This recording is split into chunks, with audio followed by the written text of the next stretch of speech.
What's happening, YouTube? Keith Moore Jr. here, and for today's video I'm going to be giving you all some simple and effective tips for weight loss. So I'm going to keep this video under 10 minutes because I do not want to have unnecessary information in here. We're going to get straight to the point, so no matter what diet you're on or anything like that, these rules will apply to you if you're trying to lose weight. Alright, first and foremost, last year I did a dirty bulk and I got up to 190 pounds.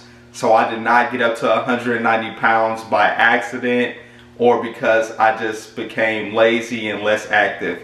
No, it was intentional because I wanted to see how much muscle I could build from doing a dirty bulk compared to a lean bulk. So that is why you see the picture on the screen now.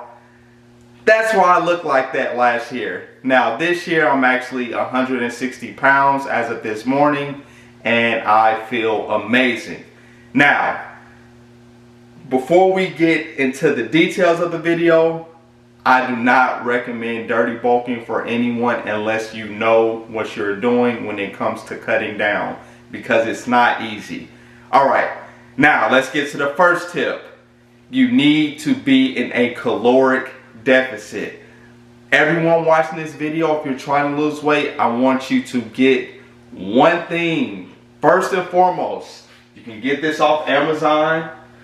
I will put a link in the description. It doesn't have to be this one. You can get another one if you want, but get you a scale to weigh out your foods. You do not know how many calories you are consuming until you start weighing things out. So first and foremost, before you decide on what your workout program is going to be, before you decide what diet you're going to be doing, if you're going to be doing a diet, maybe you're going to do the flexible approach, but get you a food scale. It's non-negotiable. You need this. Alright, so you know, there's plenty of programs out there like a Weight Watchers where they talk about points, but the common denominator of everything, whether it be Weight Watchers, ketogenic, plant-based, you need to be in a caloric deficit. And if someone tells you you don't need to be in a caloric deficit in order to lose weight, then run. Alright. So that's step one. We're going to get a food scale. We're going to weigh our foods out. And let me give you a little bit more details about that. So, weigh your foods out, everything you consume. Count the calories that you are drinking also, because a lot of times we don't realize we're drinking sugary drinks with a lot of calories. You want to keep track of that every day. And I want you to take your weight at the start of things. So let's say you're going to start on a Sunday, or let's say a Monday. Everybody likes to start on a Monday for some reason, but Monday morning, weigh yourself. Take note of that weight, and then after a week of weighing everything out, that following Monday, weigh yourself again. See what the scale does. If the scale stays the same, then you're probably in the maintenance range. And if the scale of your weight goes up, then you need to be decreasing the amount of calories you're consuming. And if the weight goes down by a certain amount, let's say 2 pounds, 2 to 3 pounds, then you're probably in a small deficit more than likely. Now this is just after 1 week. To be on the safe side of things, do it for an extra week, and then see if you see the same trend from week 1 to week 2. If so, then you know what changes you need to make.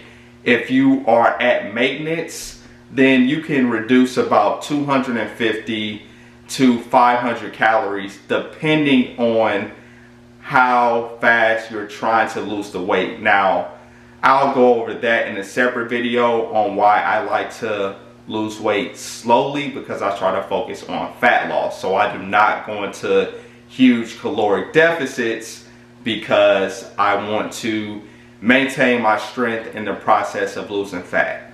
All right, so that tip took the longest, but I feel like that is the most important, so that's why. Second tip, do a resistance training program. So the training split doesn't necessarily matter, but you need to be doing resistance training because that is going to aid in the fat loss process. So you can do a upper and lower body split, you can do a push-pull leg split, which is the split that I'm doing now, or you can do a full body split. But be sure to get in resistance training, lift weights, and then apply progressive overload, which means you're increasing the number of sets, reps, and or the weight from week to week. All right, and then the final tip is going to be cardio. Now, a lot of people think you need to do very intense HIIT cardio in order to lose weight. That is not the case. You can actually do something as simple as walking in order to lose weight. And I did that myself on my channel, and I will link a video here now so you all can check that out. That something like walking is convenient and it works for weight loss, and it's something that you can do every day and it's easy to recover from. So that is a form of cardio you can do. Now, you don't have to do walking. If you want to run, if you want to do HIIT cardio, then yes, you can do that. That's going to aid in the weight loss and fat loss, but you're not going to lose weight if you don't follow step one and you're not in a caloric deficit. So remember, the cardio is to aid in the process. All right, so we kept this under 10 minutes. We kept it short and sweet and to the point. We don't need to draw things out and add all unnecessary fluff to confuse you. So if you found this video helpful, please like it. Also subscribe to my channel and hit the notification bell so you know when I release new videos. Catch you on the next one. Peace.